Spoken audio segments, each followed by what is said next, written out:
Welcome back to the channel, everybody. I'm Lady Nyca, and with um a review channel, a Netflix series entitled Self-Made, inspired by the life of the madams, the CJ, and the Walker. Okay. I guess this is inspired by the life of Madam C.J. Walker, and as you can see in the title, I said it's an entertaining piece of trash because that's what it is. This was put on Netflix, obviously for entertainment purposes and not educational purposes, as there are so many flaws in the movie. But it was entertaining nonetheless. And as we discussed what happened in the series, at the end of the series, I feel so inclined because I don't like to just give you bullshit. Y'all know when I do my reviews and whatnot, I like to drop a little gems up in there a little bit there. So I'm gonna do that. Yeah, I'm definitely gonna do that. But what I'm also going to do is I'm going to give you a little bit of education in the movie as well. I ain't going to go too deep because this is all, again, for entertainment purposes only. So sit back, relax, and, of course, get your snack, honey. We might be here a few minutes. I'm not going to try to hold you long, but y'all know how I do my reviews. I like to paint a picture for you guys. So we're going to paint a picture of the four-part series. And, again, it's all for entertainment purposes. The series composes of 4 episodes: The Fight of the Century, Bootstraps, The Walker Girl, and A Credit to the Race. So we're going to go through each and every one of them, and then I'm going to just point out a couple things. And it may actually, tingle your suspicions enough to actually go over and read the book, because it's coming some excerpts from the book that her great granddaughter, I think Lilia Bundles wrote, called On Her Own Ground. I will try to remember to link the Amazon link for that down in the description box, but you can go over on Amazon if I happen to forget. Now, for those of y'all that might be wondering, why did I choose to do this in video format opposed to going live? I actually was going to do this live. However, I realized with this pandemic going on right now that things are kind of, just like it's disrupted everywhere else, things are disrupted over there at the YouTube studios and everything. So a lot of times our videos are not being broadcast. You guys are not getting the notifications, and if you're not getting the notifications, that's causing us to have low viewership on our lives. Now, am I saying I'm not going to do lives anymore? Definitely not. I'm going to come through, because the beauty of the live is that I get to interact with you guys one-on-one. However, it doesn't really serve a purpose, because when I'm going live, I'm sitting there for about an hour and a half. Even now, if I do, and opposed to now, if I was doing this and I needed to break away and then come back, I could always put the clips together and present one video. I can move. I have the flexibility to do something else. And although we are in this, trying times right now, I do have other projects that I do partake in that, kind of supplements my income while I'm on laid off status, So that's what sometimes you'll get a couple of these, because a lot of you guys are catching our content after the lives anyway. Now, some of y'all are getting your notifications and you're able to partake in the lives. Some of us, like myself, I don't get no notification. When I finally get a notification, the person is either ending the live or the live ended hours ago. So because that, a lot of you guys have been saying you didn't know I was live and you're catching the replay. Since you're going to catch the replay anyway, I appreciate that support. And it also allows me to do what I originally have always done here on the YT, which is pre-recorded videos. This is how I started. And so I don't mind, stuff I want you guys to watch, putting it in a pre-recorded format and giving you the option to go back and listen to it later. The live, there won't be no chat, because most people go back to the live replay because you want to read the chat, and there won't be a chat. So if you really support the channel and support me and like what I do, you're going to come through and you can be the chat. Okay. Now, we open up with, again, understand that this was for entertainment purposes only, and I was thoroughly entertained. We opened being introduced to Sarah Breedlove, now known across this great world as Madam C.J. Walker. She tells us how hair was always her passion. It's our heritage, she says. It tells our story. And she was determined to make her dream come to fruition. She was a washerwoman working, cleaning white folks' clothes till sometime them hands of hers be raw to the bone. Sarah wasn't happy. She saw more for herself though. She started having issues though with her hair. And that in itself kills a woman's self-esteem. Y'all know how it is right now. Some of y'all is feeling the crunch because during this quarantine, you have not been able to get out to your hairdresser. And I can only imagine what some of y'all scalps are saying. Don't think that you're alone. Okay, everybody going through something. Hold on to God's unchanging hand. It's going to be all right. Now, she speak of a time when she lost hope. She didn't know how to dream. She became complacent as a lowly washwoman. Now, she did have a husband at that time. Davis was his name. She said Davis went to jail, but when he come home, he was a totally different man. And Lord, it was a scene we saw where she was feeling down on her luck because she had patches of hair missing out of her head. And her husband came home. You could tell he was a little liquored up, but she still just wanted him to love her, to make her feel like a woman. But what did he do? He chose to abuse her, hit her, and tell her he don't want. He rebuffed her. He told her, "Don't nobody want no mangy dog." She was devastated, begging him not to leave, but he left anyway. Clearly, the hit that he gave her caused her to bleed. So we saw Sarah broken and battered, sitting at her kitchen table, asking God, with all the beauty in this world, why did you create me? Then there was a knock on her door, that would forever change her life. A fair-skinned mulatto woman by the name of Addie Monroe was trying to sell her hair products, to a broken and battered Sarah Breedlove. Fast forward into the episode, we see months later, Addie and Sarah bonded somewhat. Yeah. We saw Addie giving Sarah hair treatments. We saw the results of those said hair treatments. Sarah's hair grew back. And with her hair growing back, so did her confidence. Now, Addie was a very fair-skinned woman, like I told you. She was what some would say, she fit the European standard of beauty. And she helped Sarah find her new lease on life. Even got her a new man, CJ.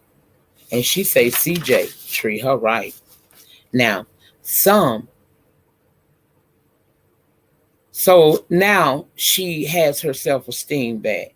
And she wants to now help other women feel that.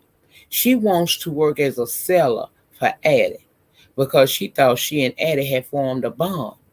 But what she didn't know was that Addie only saw her as a darker skinned Negro woman that she did not want attached to her brand. So you are not going to sell my product. She wanted the light, bright, silky, damn near white kind to represent her and her brand, not old Sarah Breedlove. That hurt her when Addie reminded her that, girl, we cool and everything, but our thing is, I give you hair treatments in return for you doing my laundry. The way she talked to Sarah made Sarah feel very, very down, very, very bad about herself. But she still tried to show Addie, it ain't got to be that way. I can help you. I can sell this product. Addie said no and told her it was time to go. On her way out the door, Sarah took a couple of tins of Addie's hair grower, and she went out into the highways and byways and convinced women of color to purchase all the tins that she had taken from Addie. Being a woman of character, She went back to Addie to show her, girl, I told you I could do it. Here's every dime of the money from the product. What did Addie do? Accused her of stealing and cast her out angry. She just like some white folks today. When they feel a sense of entitlement, she get to be real nasty nice. And she was nasty to Sarah Breedlove. Told her, even in your Sunday's best, you still look like you just stepped off the plantation. That's when we met CJ. CJ is Sarah's husband. Or is he? Anyway, that's her man, okay? And he come home thinking that he fits to celebrate with Addie Monroe's newest salesperson. No, you not. Because he walked into a hurt Sarah. How foolish of her to have told Addie Monroe some of the things that she ain't never told nobody else, believing that they was friends. CJ didn't allow her to stew in her emotions. He didn't allow her to tear her own self-esteem down again, calling herself ugly. In fact, that day, she decided not only was she done with Addie Monroe, but she was going to make her own products, her own hair grower. And we see her beginning to do just that. What I like about Sarah was she did research. She didn't just decide she was going to do this. She tried to educate herself as much as she could, putting compounds and whatnots together to make the right concoction to treat our hair. And by her own daughter admission, she already had outbeaten Addie because the smell alone of Sarah's product was way better than the sulfur smell of Addie's product, okay? Lillian, the only daughter, little free spirit, little thing. Yes, she was. Yes, she was. She loved free spirit. Sarah, Sarah concerned what her daughter was. You need to find you a man. You need to find you a man. You either need to go to school or you need to find you a man, because you don't want to keep sitting around here playing and end up getting knocked up by some man. Find you a suitable man. She preached that to her daughter up into the last episode, and we're going to talk about it as the conversation goes on. Leela likes this guy named John. Lilia likes this guy named John. He's a musician. I think he plays the guitar. Well, John is kind of shiftless. His idea of success is opening up a juke joint one day, and that's what he wants. Sarah ain't really give too much of a damn about that and cautioned that ain't what you want. Anyway, Sarah took to working on her products, and she was a chemist in her kitchen. She managed to get women to come and get hair treatments as well as buy products. At this point, Sarah doing pretty well for herself because she got a dream, baby, and it was about to take shape, but she had to confront Addie one more time. Addie came to that woman's house, and in my opinion, she came wrong. She came in there acting like she was entitled, talking about, last time I seen you, you had dropped some laundry off on my doorstep, and I ain't hear nothing else from you. I like to have been thought the Klan got you. She trying to intimidate Sarah because the word on the curb was that Sarah had been selling hair grower, and it was selling well. So she there to make sure Sarah first hadn't stole none of her little tins that you put the product in. No, baby, Sarah was actually selling more product in her jars than you were selling in that tin. And the people said, yo, she didn't, smell too good. But Sarah's did, and Sarah works better. That's what the people said. Okay? Now, she had the nerve to tell Sarah, you could never compete with the likes of me. And told her, when you fail, I got a hamper full of dirty laundry with your name on it. Girl, she would have never made it out my door. She would have never made it outside my door. Do you hear me, family?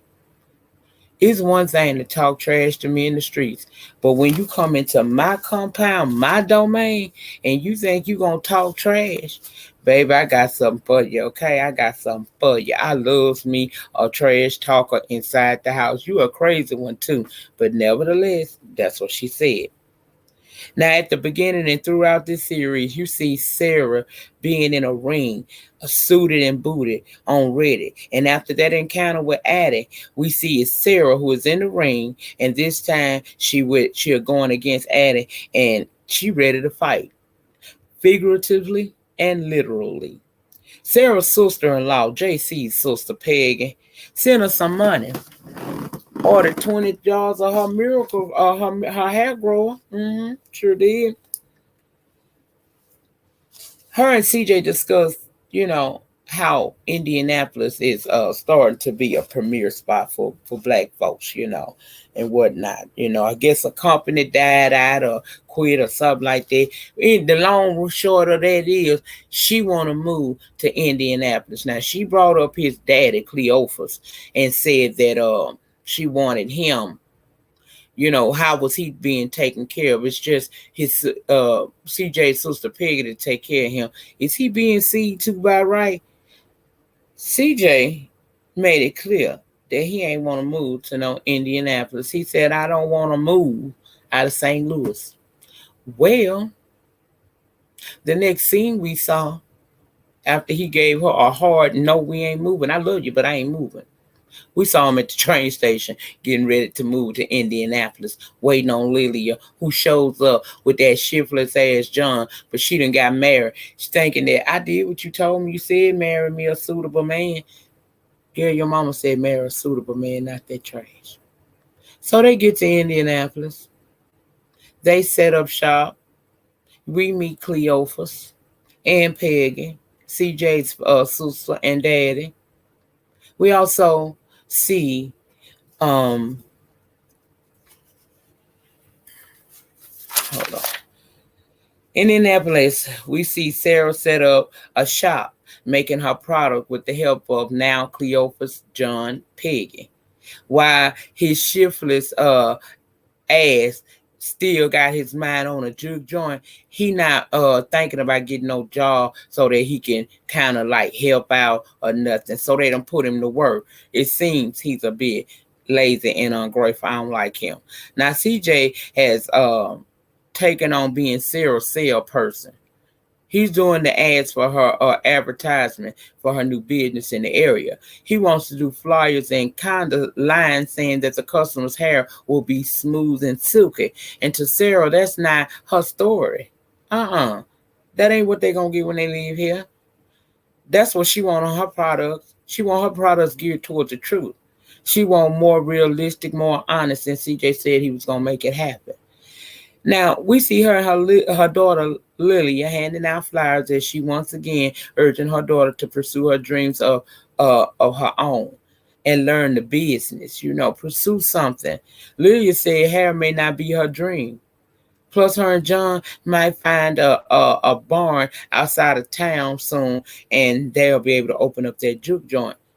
Sarah didn't have faith in their business nor John and gave Lilia that real combo that I feel like all women should really have with their daughter. She told her, look, him, what about if y'all open up their business and he run off at any time with the bar hopper, one of the barmaids? If you ain't prepared, you either going to be back with me or you going to be whoring. And ain't nobody got time for that. It's the grand opening time for the business. It's bittersweet. It's all together and nobody showed up, girl.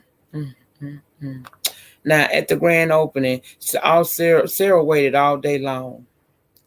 Imagine the disappointment she must have felt, the hurt. But Sarah had a dream, and although hurt by no response, she kept being determined to see her dream of having a salon and her product sale come to fruition. Now, CJ, on the other hand, felt it was a mistake to move there. But since they're there, they got to make a living. He suggested them going down to the hotel and apply for a job. But Sarah's answer was a no. She ain't going back to laundry. So he gave her 2 weeks. You got 2 weeks to turn this around. So we see her go out amongst the people to try to pass her flyers out to some folks. Now, some folks was being dismissive, not paying her no attention. She kept on trying. She still believed in herself. And as she moved further into town, she ran upon some ladies who took the flyer and actually showed some interest in her. We see her set up a spot in the middle of town, calling for the ladies, appealing to their need or desire to change their station in life. Want to make more money? But you need to switch the narrative. They tell us that we ain't nothing. They judge us about how we feel about ourselves. And oftentimes, women, we so busy trying to put food on the table and take care of the youngest, we don't take care of ourselves. She gave them her testimony. She gave them, about what happened to her after working so hard to provide and her hair falling out. The women began to listen to Sarah. One lady even telling how she wanted to work at a hotel, but was turned down because she didn't have the right look and touched her head. So we knew automatically it was an issue with her appearance. Sarah identified with her and offered to treat her hair. And her honesty and understanding and kindness ended up helping her gain support. They bought up all her little hair grower, and baby, Sarah was now on her way. Okay. Now, business booming. Oh, business is booming, honey. Business is booming. She need more help, child. We meet Esther. She come highly recommended to help Sarah organize, and she also do hair, so she'll be helpful. But Sarah was also thinking at that time, even though she's seeing that her business booming and they really need more help, instead of her thinking about just focusing on getting the help. Yeah, we're gonna get some more help, but we also gonna expand. It's more products I want, and that's gonna require a bigger place. As CJ told her, he said, "Look, you need to slow down," but she not. In fact, she want to do things more business-like. Inquired, don't you know a lawyer? She said that he said that numbers run a sweetness always stop bragging about his cousin. He just graduated from law school or something like that. So we see Sarah meet up with him while he on his job. We meet Mr. Ransom. He'll bellhop at a hotel on duty when Sarah finds him. And they talking. We learned that he studied at Columbia University. And she's talking about opening a business, and he explaining how that could be a difficult feat for a woman, especially a colored woman. Child, now while he talking to Sarah, this white man whose luggage he was carrying stated that there was a scratch on his luggage. Ransom said, "No, sir. I put them on the rack carefully to make sure nothing happened." Now, apparently there was this Jimmy Jackson or some boxer dude, black guy that had beat up this white guy that was supposed to probably be the top boxer in the white world. A black man whooped him, and this man here getting mad, talking about ever since this man won his championship, niggas don't know how to talk to respectful white men. Child, Ransom said, "Sarah, how soon you need legal representation?" Baby, he was over the bullshit. We see CJ and Sarah talking. He frustrated. They all over the house making her ingredients. Plus, he's stating that to he's starting to replay what his daddy said, because it was a scene where his daddy was very messy, basically telling him, "This woman got you running around here as her help, not her partner." She says it's her business. All we hear is me, my, I. I don't hear her saying nothing about no we. So you ought to be ashamed of yourself to be a grown-ass man. And if you want to be respected by anybody, you better find a way of making your own mark in this world and not getting your money from your wife. So now that's playing in his head. Child. Next thing we know, the house catch on fire. John done left the burner on and went outside to smoke a cigarette, and it done burned the empire down. And just when the empire was burning down, who shows up as they're trying to douse out the fire? Addie. She passing out flyers, offering her services to Sarah clients. Ain't that some shit? Sarah went over there to her and let her know, "You not finna steal my customers. You moved 1,000 miles from St. Louis just because I was doing well and you wanted to dim my light. But never again. Yes, it's a loss for now, but I'll be opening up a factory real soon. And told Addie from now on, when you address me going forward, you address me as Madam C.J. Walker. She was ready, honey. She ready. And we ended that episode, okay? So we're going to move on in to yet another episode. Madam is still ambitious about having her factory, and we open with her trying to sell this idea to a group of black investors who seem more interested in really speaking with CJ opposed to Sarah. But she determined to convince them to listen to her because they questioned why, as a man, he wanted to open a factory to produce feminine products. Sarah basically stepped in and said it was her project and he's her ad guy. And as her husband, I know that took a blow to his ego, especially since what Cleophas said is playing in his head. He didn't want to allow her to say that he was just an ad man. But see, men in that time appeared to not have much confidence in a woman running business, nor did they respect that. So they quickly dismissed her and her offer to invest.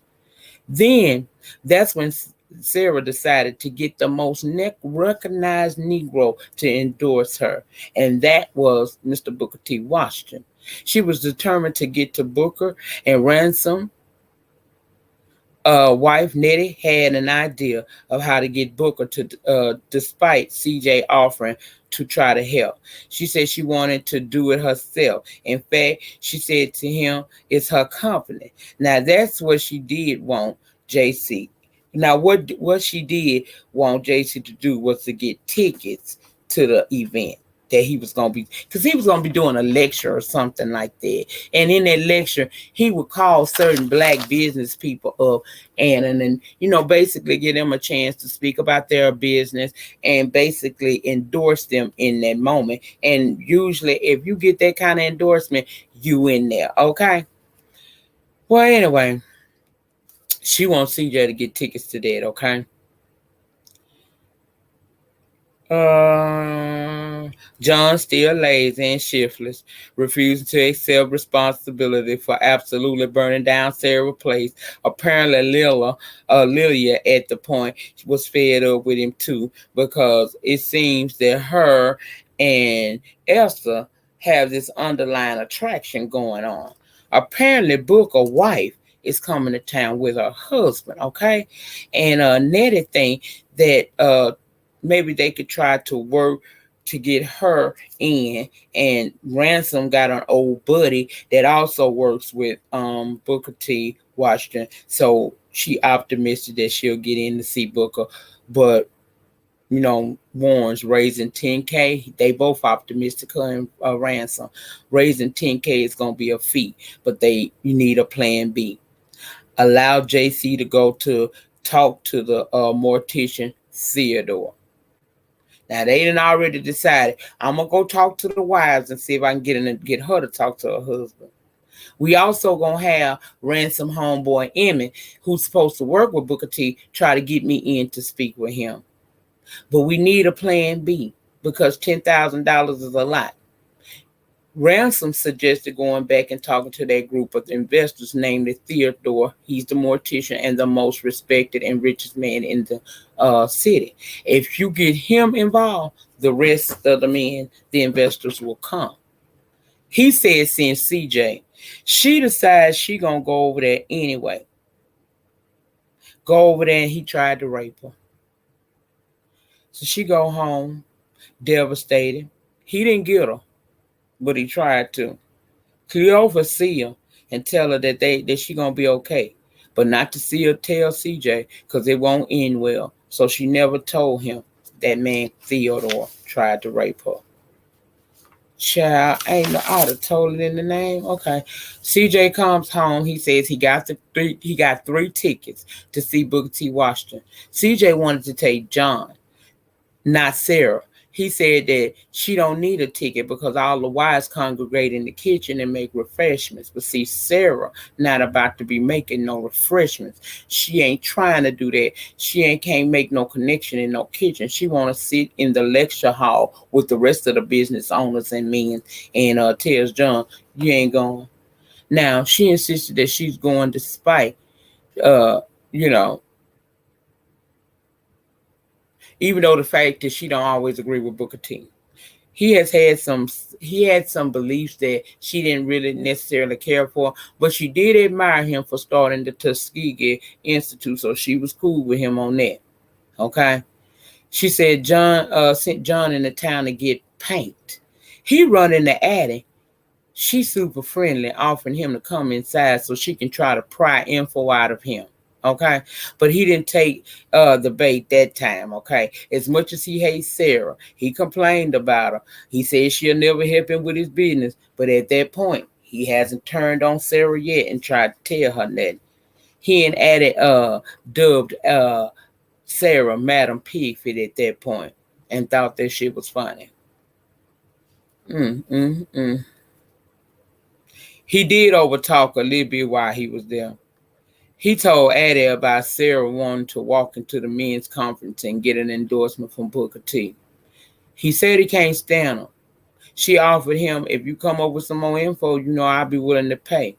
He declined, like I said, at that point. But stay tuned. Now, we at the lecture hall to see Booker, right? And Ransom sees his shiftless ass cousin, the number runner, Sweetness, making deals, running numbers. Ransom invites, he actually put some money to it. He tried to play some numbers. He was hoping that playing that numbers, if he got anything back, he had a plan for the money, right? So he gave him the money for that, okay? Then he sees an old colleague, the one that could help him get in, help Sarah get in to talk to Booker. And he told Booker that, told Ransom that, you know what, I don't know, he's aware of who she is. He wanted her on the docket, but everybody ain't called. So what you do is you just tell her to be ready. And Ransom said, Madam is always ready. So we see Booker up talking. He giving a lecture. He applauding certain businessmen, and he introduces, then he introduced ones and stated that it was one female that was going to come out. And Sarah stood up thinking that was her. But child, he was talking about Addie the whole damn time. She come out there, but he didn't even allow her to speak. He only made mention of how eye appealing she is. And basically, to her dismay, he said she was going to be selling raffle tickets outside for his Tuskegee renovation situation. He never called Sarah, and she was upset somewhat. She does, however, meet Booker's wife, offered her free service at the shop, and went to asking her about the factory and possibly speaking to her husband. The woman told her that I don't get in my husband's business. That ain't my place, And she reminds her that that ain't what we do around these parts. She walked off. Now Booker is then seen going to the bathroom. Sarah forced CJ to go in there and invite him to dinner. So he goes back in there and come out and say that the man agreed to come to dinner. So we see Sarah excited. Baby, she go home, fix up a heaping of food because Booker said that he would love to have a home cooked meal. They preparing a party, little band and all, baby. They began, to arrive at Sarah. People started coming. She presented herself, getting herself together so she could present this idea to Booker. Ransom come up there and give her $500 because Sweetness brought him $500 and told him that he bet that's the money he won off the bet. Okay, child. He told Sarah that he had did some legal side work while they was over there in Colombia. So that's how he made the money. He wanted to be the first one to invest, and she accepted that. Downstairs, they partying and dancing. When Sarah come down, CJ convinced Sarah to relax and have some fun. So we see them doing the Cupid Shuffle mixed with the Harlem Shuffle 1900 style. Yes, they was. Time went on and on. Lilia came up and sang, and my Lord, oh Lord, baby, I don't know. I don't know. Ain't nobody enjoy that but Elster. You know, they got that little secret gay carpet munching situation thing going on between them. Child, they staring at each other, and John caught that stare between the two of them. As time goes on, they still waiting and waiting, and child sweetness came, talking about he wanted to meet Sarah since he an investor, and we find out that he had fixed the damn numbers to make him get that money. Okay, he fixed the numbers. So now he feel like since he fixed the numbers and got ransom that 500, he is now an investor in Sarah company. He quickly made him go away. So now Sarah asked CJ, now what exactly happened in that bathroom? We learned that CJ went his ass in that bathroom, locked that door. That man pulled a gun because he a public figure. A lot of people like Booker T, a lot of them don't. So he pulled a gun and he had to tell him, I just want to invite you to have a home cooked meal at my house. Now the man didn't put the gun up, but basically he told him he'll come. She said, he not coming. Told Ransom, get Emmett on the phone. When he hung up with Emmett, he said, you right, Booker not coming. He said Booker don't respect female culturists. He thinks that that's a frivolous cause. He would rather endorse a woman. He would rather endorse way something better than that. He said Negroes don't have time for that. You know what I'm saying? So about the most a woman can do for Booker T is probably say a prayer at one of his lectures, but never would he ever endorse her.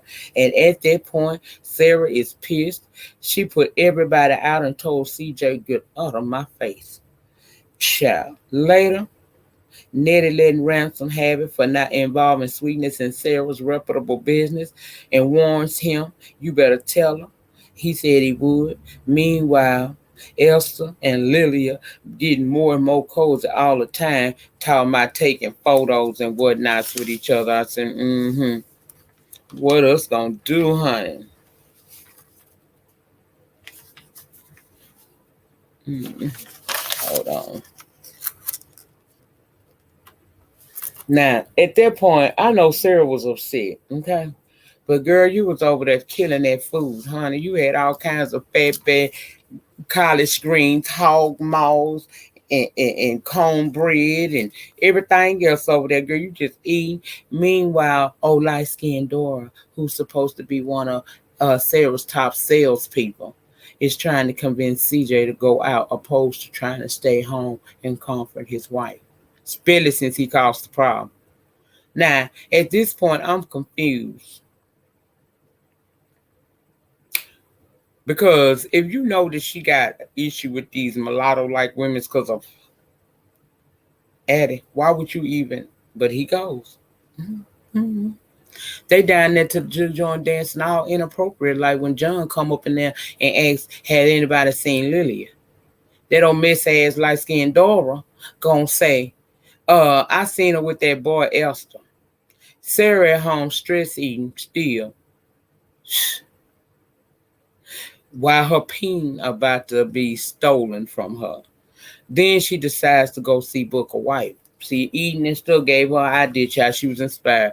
She called old girl and asked, can she join the ladies? She had a surprise. So, child, she determined. She down there with the wives of distinct, that's what I'm going to call them, giving them hair treatments and styles. She got Lilia there, and they talking about, how the women organization began, and Sarah felt that. Then she asked the wife again to speak to her husband, Booker. And the woman stated it's not her place, and Sarah said, what is your place? When most of y'all in here are smarter than your husbands, honey. You women have to actually stand up for your rights. She got them women so riled up, including Addie, who had to slid her ass up in there. Baby, she all of them stumped on over to the lecture hall. Sarah interrupted Booker Washington's speech to pitch herself in front of all those distinguished black men as their wives descended into the audience. And surprisingly enough, Addie was the one that led the applause for Sarah when she was done speaking. A victory, you may think? Hell to the now. Because, baby, Booker T does not respect women business owners, especially beauty culture folk. Oh, yes. He was rude, condescending, and downright spiteful to old Sarah. Yes, he was. He said Negroes and can't afford to spend money on cosmetic. Besides, how can the white man ever take and respect the Negro man if we are trying to let our women leave? She said, but we need to be uplifted. He said, men first. hmm Uplift the men first. And never would he ever endorse her. He told her, a woman like, women need to be kept in their place. It devastated her, but she moved on, honey. It devastated, okay? She moved on. And her and CJ arguing about wanting to put a second mortgage on the house again. He don't want to do it. He want to move on and just get a job and leave this alone. But Ransom showed up because Madam had already summoned the paperwork, and he was pissed. He said, what he say go. That's his damn house. Child, she was looking like, oh, he put me in a bad position. What is us gonna do? When there was a knock on the door. Baby, there was a ram in the bush. Booker T. White wasn't willing to go to him and ask him for the money. But them distinguished bunch of women she was talking to got coin too. And they came there to present her with a box full of checks, thus becoming her investors. Baby, while they was over there doing that, old stinking ass John then ran his ass over there to Addie, ready to turn traitor on Sarah, old bitch made ass nigga. He a damn hater. Sarah is opening up a factory and all is well, or is it? Because JC is outside with Dora and Ransom done seen him rather cozy. Episode 3 takes us to the factory. It's opened and she got a large employee roster. Things are good for her right now. Now she up there offering a group of women she wants to become salespeople for her. She's opening up 5 new salons. She's got 5 women who will actually own and operate those salons. She wants those women that she talking to possibly come on board, right? Now she is pitching an idea. Meanwhile, her daughter is riding around inside of the factory on a bicycle, her and Elster, like 2 lovebirds, not paying no attention to what's going on.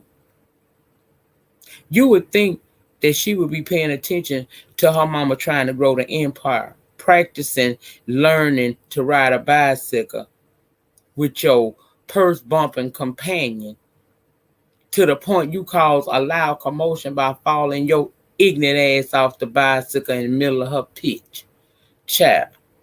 Then we see the top sellers who would run the salons, to include Dora teaching the sales ladies about Sarah's new glycine product and what it does. As Sarah is overviewing and she doing a walkthrough.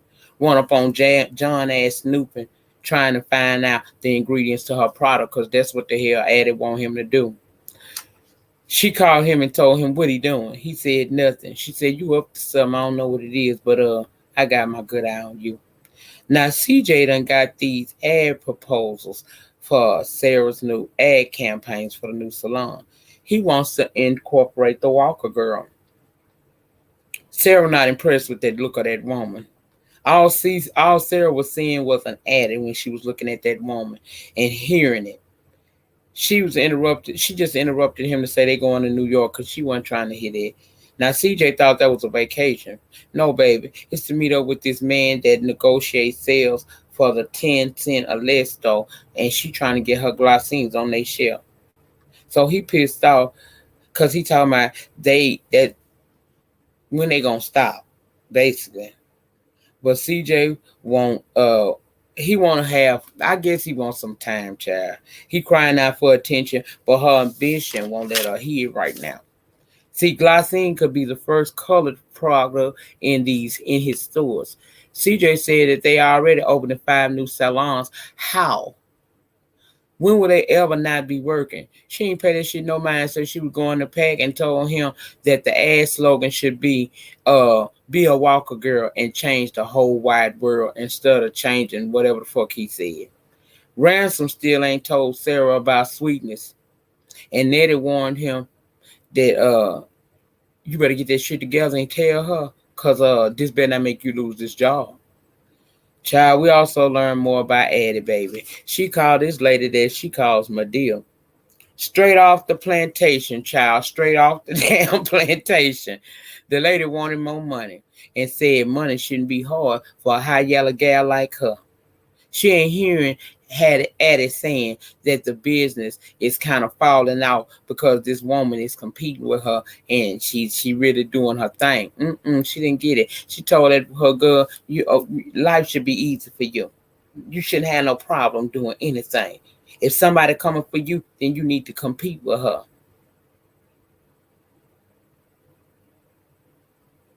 She hung up that phone with her, my dear.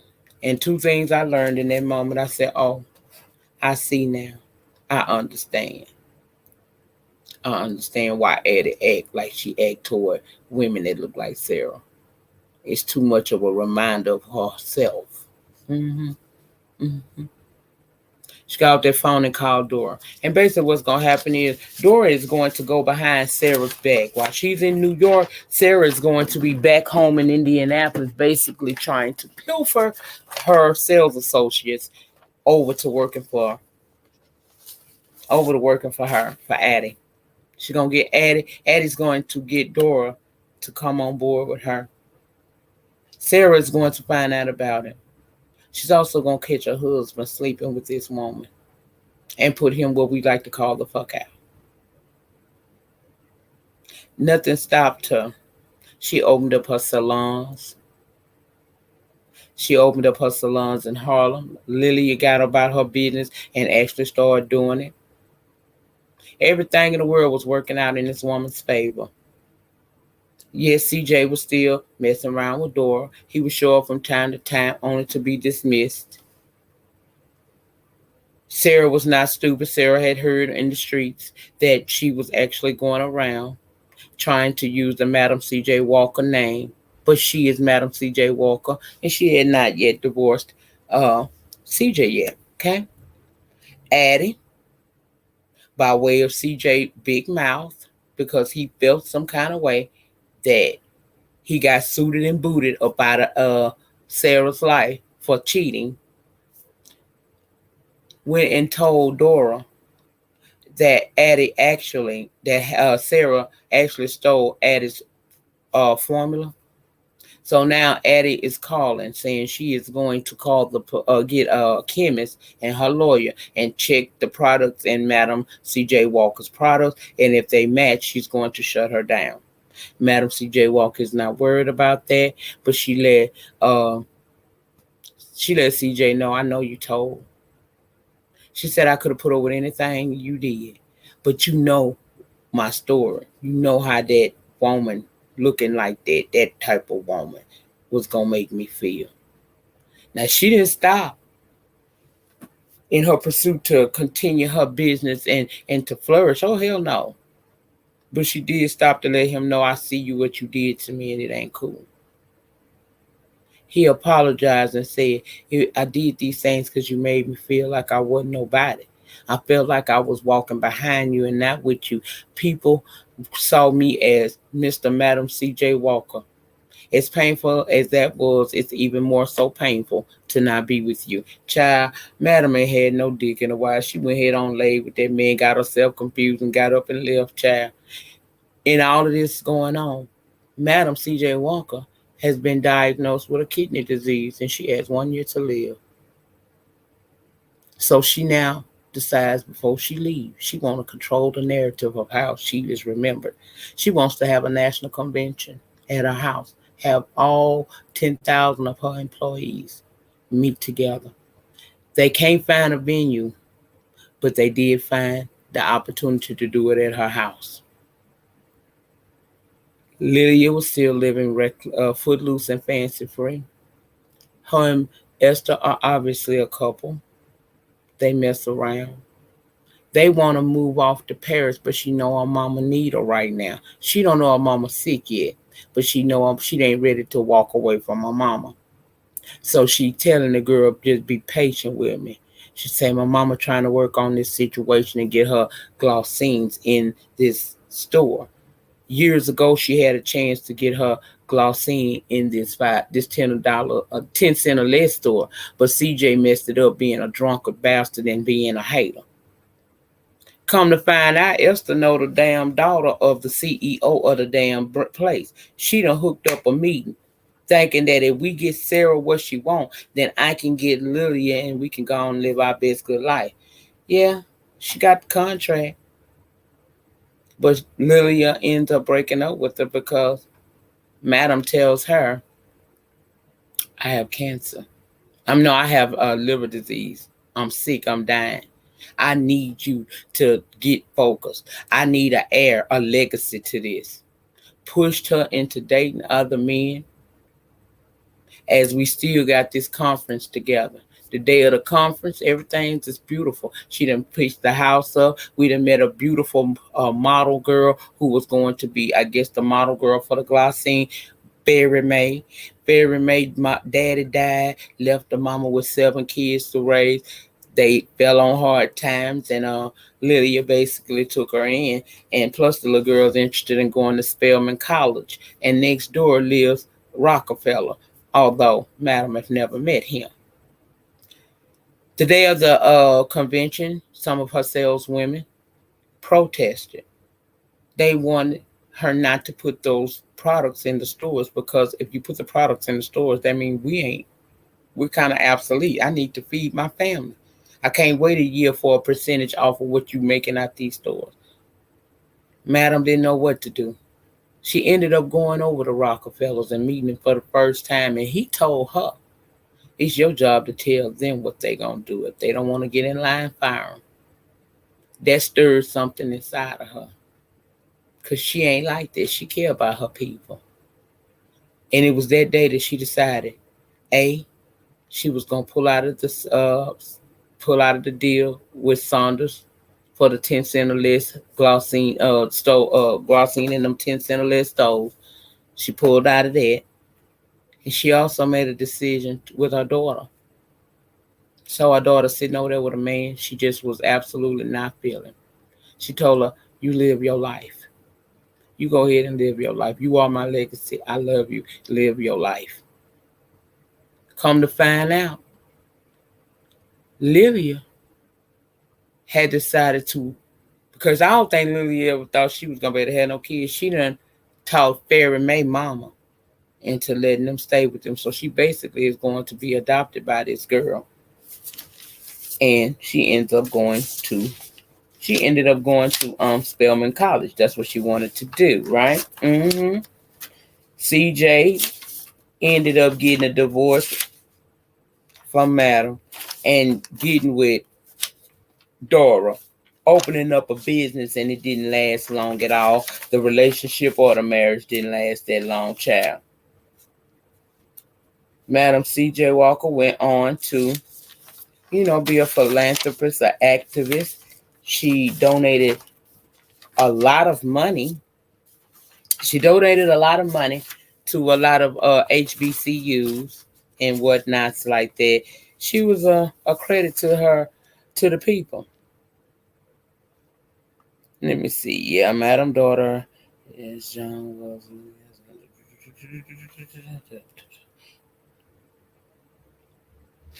Also, before I get out of here, before I dispel some things, Sweetness died.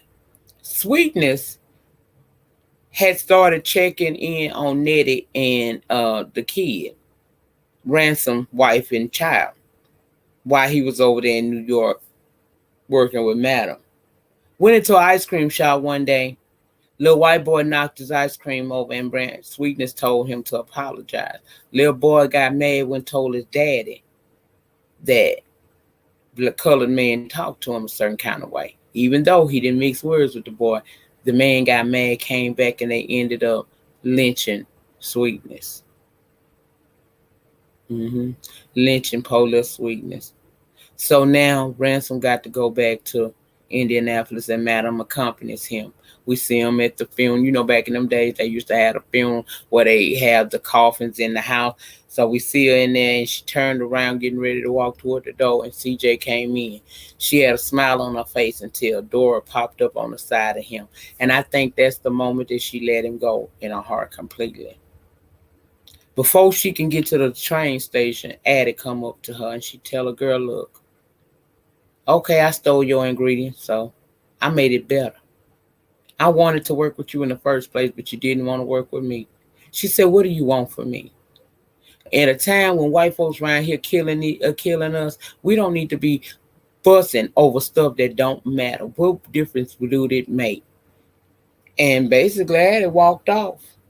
She told Ransom at the train station when she made it that give these paperwork to CJ. This the divorce papers. She said specifically, I don't want him or Dora being able to do anything with my company name on it. And he said that so be it. We see at the end of the episode, she finally has this big party, the gala, by her poolside, and there we are revisited by her parents she had lost. Also, she now has her daughter and her little legacy, Fairy May. Her daughter gave her a grandchild, maybe not biologically, but she gave her a grandchild. And that was cute. And that's pretty much was everything that happened. I might have left some things out. I don't know, child. I could have because I'd have been talking for almost an hour. But I did find a couple of things that, that I wanted to talk about. First of all, Madam C.J. Walken's daughter, Lilia, according to the story, you would think that Lilia actually went on to be a happy lesbian, but she married two more times after divorcing John. Mm-hmm. There's also evidence on file that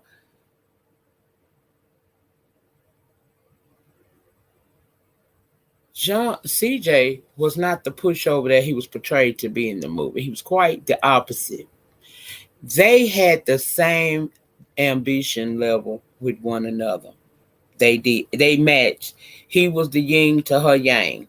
So saying that she put her she handled him bad like that in the movie, that wasn't true.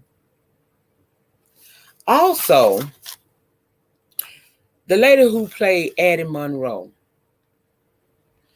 her real name was Annie Turnbow Malone. And she is the child of former slaves from Metropolis, Illinois. She is the 10th of 11 children. She was orphaned when both her parents died in close succession, and she moved to Peoria, where she was raised by her sister, Ada Moody. Malone never graduated high school, but when she was there, it served its purpose. While she did attend, she began to develop a love for chemistry. She was interested in creating a product that could grow and straighten hair without causing damage to the hair and scalp. Her beauty empire has roots in St. Louis with the help of her two assistants that sold Malone products door to door and offered demonstrations for how women could incorporate Malone's hair grower and patented straightening combs into their routine. Sarah Walker, then Sarah McWilliams from her first marriage, was one of Malone's first employees, likely around 1903. So Addie, that woman in the movie they did not have that type of relationship. In real life, Annie did hire Sarah. Mm-hmm. And before then, Addie ran a boarding house. And from what I found, she probably did have hair and scalp issues. And Addie helped her with that. Not sure why it fell out, but they did have that. They did have that together, okay? I already told y'all that they made Charles Walker seem weak. Like she bossed him around, but actually the great granddaughter wrote that wasn't true. In fact, the opposite. They drive matched each other, which is why they wanted to, they were attracted to one another. Lastly, CJ and Sarah marriage. Listen, I have an excerpt from a book. I bought the book, okay, on her own ground. And I got a little excerpt I want you guys to listen to. And you tell me. But I think that because I could not find evidence of a divorce decree between Madam CJ Walker and CJ, I'm gonna just let y'all listen, cause I think Madam was shacking, girl, and now that's fine. But I mean, tell the story like it is. I really hope that one day somebody gets to do this story where they can do it on a more educational level, and you guys can actually get to find out about this woman really. Now, again, this is not to bash Netflix at all, cause it was for entertainment purposes. However, I would have appreciated if they would have given us the true education and story of this woman's life, because she has an extraordinary story, and it's one worth being told. But I did find something in the book I wanted you guys to listen to, and you let me know how you feel about it.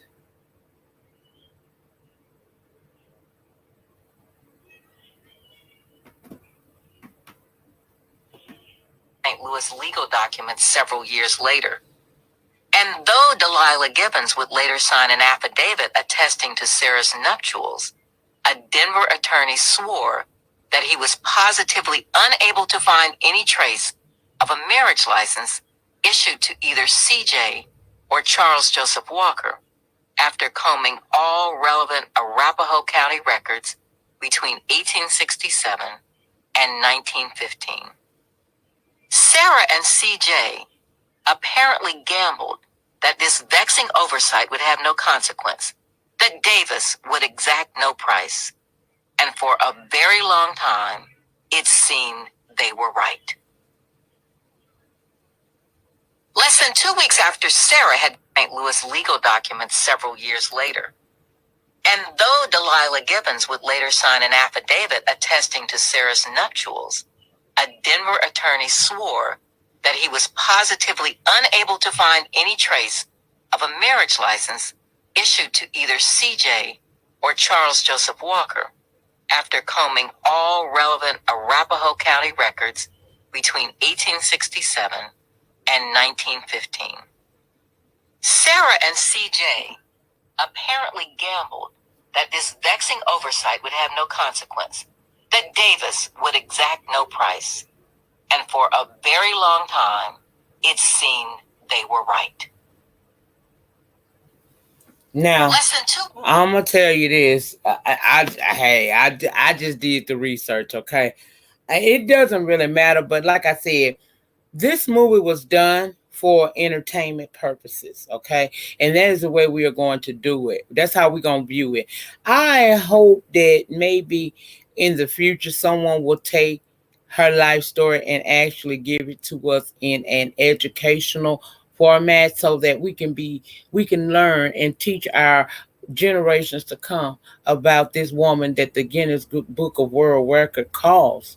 The Guinness Book of World Records calls her the first black female millionaire. That is something to be applauded.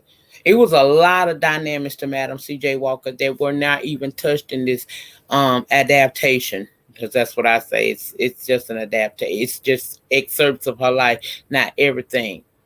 Um, that's what I found. I found a whole lot of other things, but I ain't trying to tear the movie down. Like I said, I just saw some inconsistencies, and although I was entertained, as far as it's on entertainment level, it's a 10 stars across the board. But it's trash when it comes to education, and I think she deserves a true movie to be made about her, or a docu series where you can give us some actual facts. And I don't know how the family of Addie Monroe did not get upset about the way she was portrayed in this movie. I don't care if it was for entertainment purposes. I think I would have felt some kind of way if one of my great loved ones was demonized in this movie because she did look good. But that's it. That's all. Again, please remember that this is simply entertainment purposes only. Child, do not think that you're going to learn anything about it. And the thing about it, of the biggest point is, I don't give a damn. I don't mind the fact that they didn't tell the truth. You got people like me that was going to come down here and do the review and was going to tell you that some of that stuff wasn't true and give you some facts that you could go off and research if you really wanted to know more about her. That's the only thing I didn't like about it. Other than that, I was entertained. It served its purposes. I was entertained, but it was trash when it comes to the education of it all. But that's it. That's all. That's all I have to say about that. I hope you guys enjoy the review. It is very lengthy. Again, I explained in the beginning why I'm doing it like that. I will still come live with you guys from time to time, but for right now, because of how the notification systems are going on, a lot of my content will be in pre-recorded format, and I hope you guys rock with me on that. I will come down and through for the reviews. I'll come down and do lives and talk shit, swallow, speak with y'all from time to time. But child, right now we not getting our notifications, and I just don't. I mean, I could have done other things in that 1 hour. I'm trying to make the most of every one of these quarantine hours I have, honey. Okay? Because we don't know how long it's going to last. Anyway, that's it. That's all. Remember, the depth of your struggle will determine the height of your success. In the meantime, in between time, please remember to rate the video. Ratings get me recognized on these YT streets. Comment down in the panel. Let me know your thoughts and opinions on this entire review of the series. I want to know what you guys think down below. If you have not subscribed to this channel or my backup channel, Lady Nyca Live, please subscribe to both of my channels today. Also, tap your notification bell button once you have subscribed to the channel. And once the notifications go back to working again, girl, each and every time I drop a pre-recorded video, you guys are going to get a notification and you can come over and join in the conversation. I'll see you guys on the next upload and the next live. Peace.